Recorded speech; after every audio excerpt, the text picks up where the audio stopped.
Michael, what are your expectations for Tua as a rookie starter this season? I have very high expectations for Tua. I think he's going to step in. He's going to compete hard. He's going to make some great plays. He's going to have some not so good plays. And I think with his attitude and his demeanor and what he brings to the table, it's tremendous upside for the Miami Dolphins. It was perfect timing for this decision. I think that this game is going to be extremely tough because facing a guy like Aaron Donald is not easy for any quarterback. And Jalen Ramsey pretty much cuts off one side of the field, so they'll have to navigate their way through that. But, regardless of what happens in this game, I think to the eyes of the Miami Dolphins, entire organization, what Tua will show will certainly suffice. And moving forward, I looked at their schedule, and I think it's some very winnable games. This Sunday will be a learning experience, but it'll prepare him for the rest of the season. And being able to sit behind a guy like Ryan Fitzpatrick, it just means so much to a young quarterback. I had the luxury of sitting behind Chris Chandler, a guy who, was really good, very smart, and he won some games for the Atlanta Falcons. And just be in a room and listen to him talk, listen to the dialogue and the verbiage and how he communicated with Dan Reeves went a long way.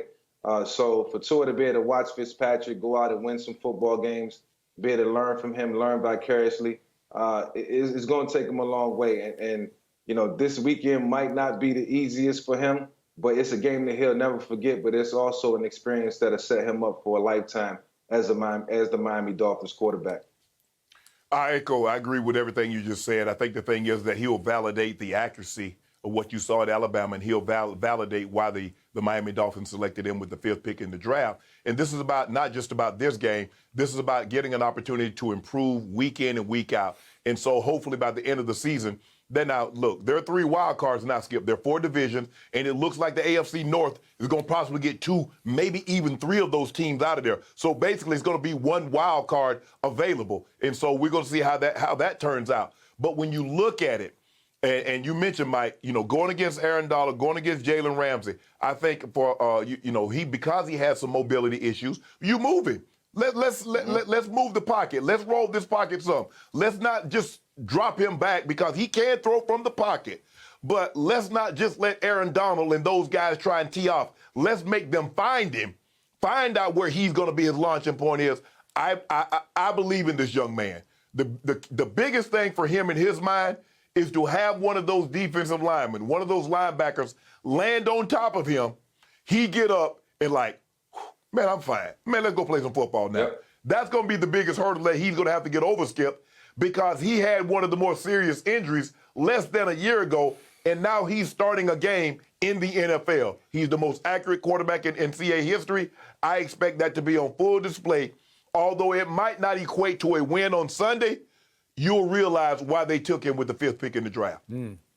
So back to our man, Michael Vick. I'm intrigued listening to Michael talk about Tua because even though Michael had a much bigger arm than Tua and obviously had incredible escapability that Tua doesn't have, although Tua is mobile, I'm curious, Michael, do you find yourself pulling for Tua because he's a 6-foot-tall left-handed quarterback that might remind you just a little bit here and there of what you went through?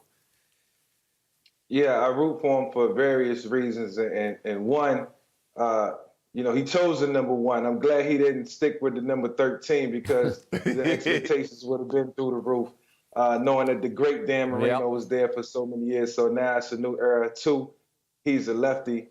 And 3, like Shannon said, and like you just mentioned, his accuracy is on a totally different level. The way he threw the football in college, it was intriguing to me, and I watched him every single week just to see if it was going to be a drop-off, and I never seen it. It was consistency all the way through, and that's what the Miami Dolphins are going to get. And if it was anything that I could change about my game, it would definitely be the accuracy and the ability to slow down and play the way guys like Tua and Russell Wilson and Patrick Mahomes a better pace, and it allows you to play under control and make more plays, ironically. But I just love his stature, I love the way he's built. I love his frame. And more importantly, I love his attitude. I think that's what propels a quarterback into that hierarchy, into that echelon of greats. You got to start and you got to have a great attitude. Very well said. Now, back to what Tua's facing immediately. There's external pressure and there's internal pressure, because the external comes from the fact that a kid taking a pick later, Justin Herbert, is just lighting this league up. I didn't see it coming. Shannon said he didn't see it coming. I'm not sure anybody saw this, but Justin Herbert's off to a rip-roaring start. He's averaging 308 passing yards a game, which is third most in the league. He's 12 touchdowns to only 3 interceptions. He's played best against the best, against Brady. He had a QBR of 88 and hit 2 big bombs. Against Drew Brees, he had a high QBR, and then against Mahomes, high QBRs. He's been really good when it's time to be really good. And then internally, Ryan Fitzpatrick had gone Tom Brady for about the last 4 games, because he won 3 out of 4 with huge QBRs of 97 against Jacksonville and then 99 at San Francisco. And then they routed the Jets 24-0. He threw 3 more touchdown passes. And you guys know, being, longtime stars in the league, as veterans, you're at 3-3 and you're looking around the locker room. Wait a second, just because we had a bye week, we're going to throw the kid into the fire after Fitzmagic was nothing but magic in 3 of the last 4 games. That's a lot of heat on this kid on opening day for you against Aaron Donald and company, who are 3rd in the league in sacks. So man, he's under fire from every direction. Yeah, Skip, take it from me as a vet. I don't care what you draft. I don't care if it's a quarterback. I don't care if it's a running back. I don't care if it's a wide receiver.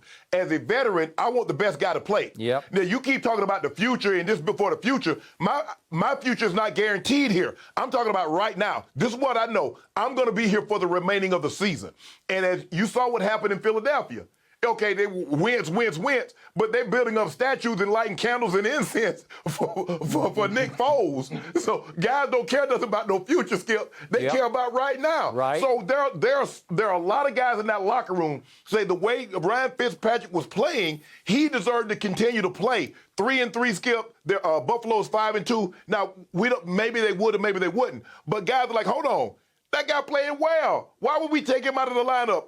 There'll be time for Tua. Tua is getting valuable experience. There's nothing like playing, but he's getting valuable learning experience by sitting around behind Ryan Fitzpatrick and seeing how to conduct himself, seeing how to study, seeing how to break down tape, how to run a team in practice, how to run a team in the game.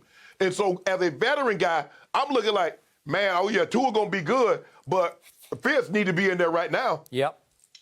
Yeah, I truly appreciate Ryan Fitzpatrick contributions to the game, man, over the years, and all the young quarterbacks that he's been able to help mentor and tutor.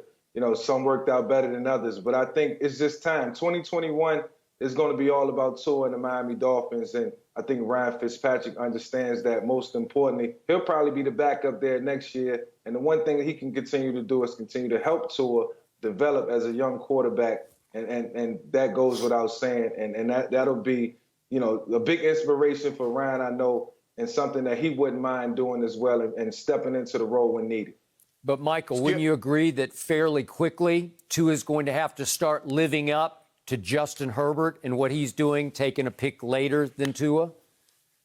Yeah, the bar has been set, and Justin Herbert, he's so motivated. When you're not the first pick, or guys get picked before you, or however the order may be, you find certain ways to motivate yourself, and that's the correct way to go about playing the game. You got to find motivation from somewhere, and these guys have been watching each other. Everybody has the microscope on each other and seeing what's going on.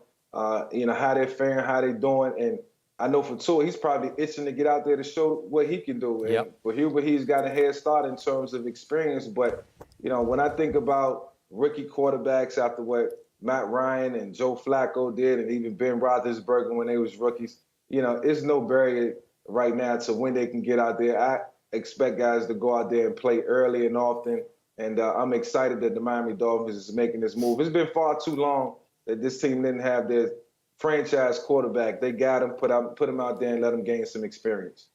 Well, it might be a situation, Skip, you remember in the '04 draft, Eli, Phillip Rivers, Big Ben. Yep. Eli goes number one, even though he wins Super Bowls, and so did Ben. It's hard to say that he had a better statistical career than Ben or Phillip Rivers. Yep. And this might be a situation, these guys are going to always be linked. They will. Ben, Eli, and Phillip Rivers are For linked sure. together.